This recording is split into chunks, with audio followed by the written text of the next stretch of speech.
Alors on parlait de risque, donc la population gay est une population qui est à risque, qui a été très longtemps concernée d'ailleurs par la maladie, le VIH. Il y a eu beaucoup d'amalgames d'ailleurs qui ont été faits par rapport à cette communauté. Pourquoi le risque est plus élevé?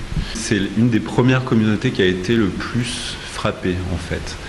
Donc ça c'est une première chose, c'est-à-dire qu'il y a eu historiquement toujours beaucoup de ce qu'on appelle la séroprévalence, c'est-à-dire la proportion de personnes séropositives au sein d'une communauté donnée, au sein des gays a toujours été très importante. Et comme les gays c'est une minorité, ils ont proportionnellement beaucoup plus de probabilité de rencontrer un autre partenaire séropositif. Donc ça c'est une première raison de leur grande exposition au VIH. Alors que paradoxalement, les gays se protègent beaucoup plus que le reste de la population. Et puis deuxième chose, il y a aussi deux aspects. Il y a les aspects anatomiques. On sait que la pénétration anale est la pratique la plus risquée parce que la muqueuse anale est la plus fragile.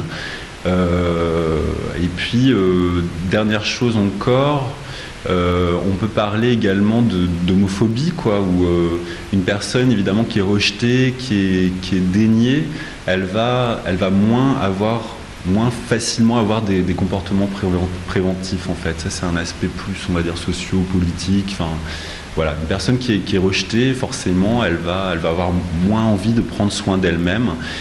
Et comme chez les gays, la prévention, les pratiques préventives, ça s'apparente à une contrainte qui est presque obligatoire. C'est ça qui est le plus compliqué en fait, c'est que une seule prise de risque est beaucoup plus engageante qu'une prise de risque chez quelqu'un qui serait hétérosexuel par exemple, où ça représente finalement une goutte d'eau dans un océan en fait. Un gay, une prise de risque, il peut se contaminer. Un hétéro, une prise de risque qui ne va pas forcément se contaminer parce que c'est un ensemble tellement grand de partenaires avec une prévalence qui est très très réduite que voilà. Maintenant en revanche, si on fait en termes numéraires, il y a beaucoup plus d'hétérosexuels qui sont contaminés. C'est normal puisqu'ils sont beaucoup plus nombreux que les homosexuels. Mais au niveau proportionnel, il y a plus de gays qui sont contaminés au sein même de la communauté gay. Nous sommes de retour à nouveau sur le plateau de 60 minutes sans tabou. Donc on vient de voir le reportage où le TROD a été testé. Donc si c'est positif, est-ce qu'il y a une prise en charge immédiate? Comment ça se passe? Donc oui, lorsqu'un test est positif, c'est-à-dire que justement on sert à orienter la personne. Donc on peut demander à la personne si elle veut qu'on l'accompagne pour la vérification du test, puisqu'il faut savoir que le TROD est juste un test d'orientation et que les lois françaises demandent qu'on ait 2 tests. Donc, on l'emmènera au CHU. On a des partenaires médicaux, justement, pour, au cas où, si le test est positif, qu'on puisse emmener la personne, accompagner la personne. Et justement, le TROD sert à encadrer pour éviter qu'une personne soit laissée dans la nature. Car le plus important dans le TROD, c'est de détecter de connaître le statut sérologique de ces personnes pour justement qu'ils prennent soin d'eux dans un premier temps et limiter la propagation de l'épidémie. Donc alors, pour faire simple, le VIH c'est le virus et le sida c'est le stade de la maladie. Donc le virus développé, la maladie apportée par le virus. Et actuellement, là, par rapport à cette association, est-ce que le TROD est connu en Martinique? Est-ce que vous avez du monde? Est-ce que les gens connaissent l'existence de ce test qui est carrément simplifié par rapport à celui qu'on connaît via au laboratoire et la prise de sang? Donc, Aide en ce moment mène pas mal d'actions, notamment, par exemple, des forums, des théâtres forums. Donc, on va sur les places, on fait une scénette et là, on encourage les gens à venir faire le dépistage. Donc, mais c'est un nouveau produit qui est arrivé en Martinique. Même moi, je viens à peine d'être formé. Justement, je reviens d'une formation à Paris pour pouvoir augmenter l'effectif pour pouvoir effectuer ces... D'accord, donc ces formations, ce sont des formations qui sont faites à toutes les personnes de aide, entre guillemets? Donc c'est pour les volontaires de aide qui ont par exemple une formation initiale, qui ont des connaissances, qui sont sur le terrain et qui veulent bien justement devenir acteurs et effectuer le TROD, oui. Mais le taux de contamination, justement, en Martinique, est-ce qu'on a approximativement, donc toute communauté confondue, hein, là je ne m'arrête pas seulement à la communauté homosexuelle ou les populations à risque, comme les travailleuses du sexe ou les toxicomanes, je vois vraiment toute la population. On a des chiffres puisque on en a déjà au niveau national, mais pour ce département, on a appris qu'il était le 4e le plus touché par rapport à la métropole, derrière l'Île-de-France, la Guadeloupe et la Guyane.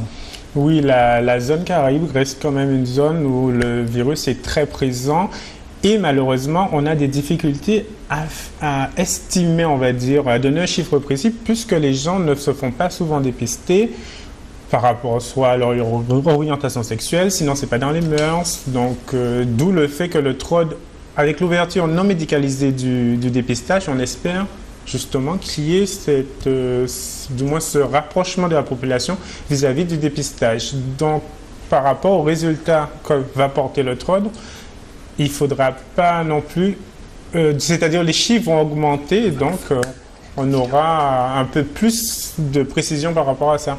Aujourd'hui, qu'est-ce qu'on a au niveau de vaccins et de trithérapie en 2012? Les premiers antiviraux, c'est 1987, la trithérapie, c'est 1996, et à partir de 2003, on a des nouvelles molécules qui apparaissent dans les traitements.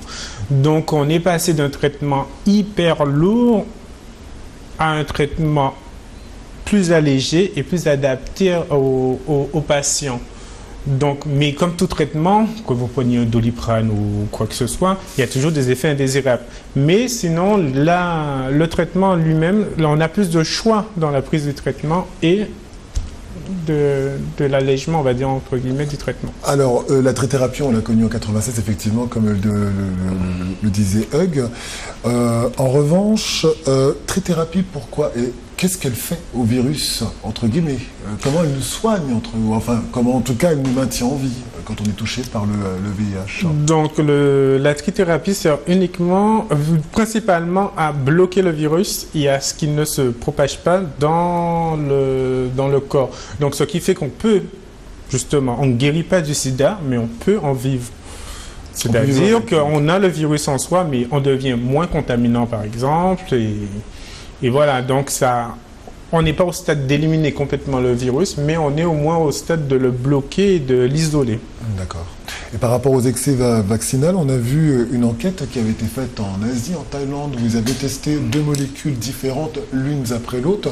Donc séparément, elles n'avaient aucun effet. Combinées, il y avait eu des résultats encourageants a priori qui permettaient d'éviter déjà d'être contaminé par le virus pour les personnes saines, hein, bien entendu. Hein. Ça ne permettait pas de guérir les séropositifs, mais de protéger par contre du virus, du sida, en tout cas du VIH, de prévenir tout risque de contamination.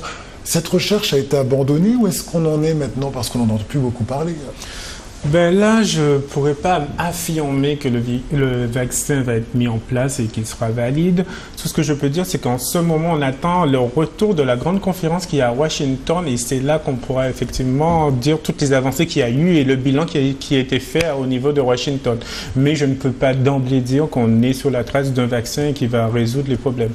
Non, donc aujourd'hui, la meilleure prévention reste le dépistage. Le dépistage et le préservatif. Voilà. D'accord. Alors, je vais demander à la caméra de faire un gros plan sur votre t-shirt parce qu'il est plutôt particulier. Donc, juste un doigt pour se faire dépister. C'est le nouveau slogan qui sert à vendre, entre guillemets, le TROD. Oui, donc c'est le dépistage rapide. Donc, juste avec un doigt, on peut déjà connaître son statut sérologique et donc à partir de ça, prendre soin de soi et prendre soin des autres également. Bien, écoutez, en tous les cas, merci d'avoir répondu vous aussi à cette invitation. Hein. Merci d'avoir été présent sur le plateau de 60 minutes sans tabou. Cette émission va se terminer sur le dernier message qu'on va vous laisser. Donc, sortez couverts, le préservatif est encore une fois le meilleur moyen de se protéger contre le virus du sida. Quant à nous, on aura la possibilité et l'occasion de vous retrouver pour une prochaine émission où nous traiterons un autre sujet. En attendant, je vous souhaite de passer une agréable fin de soirée en notre compagnie. Merci de nous avoir suivis. À très bientôt. Au revoir.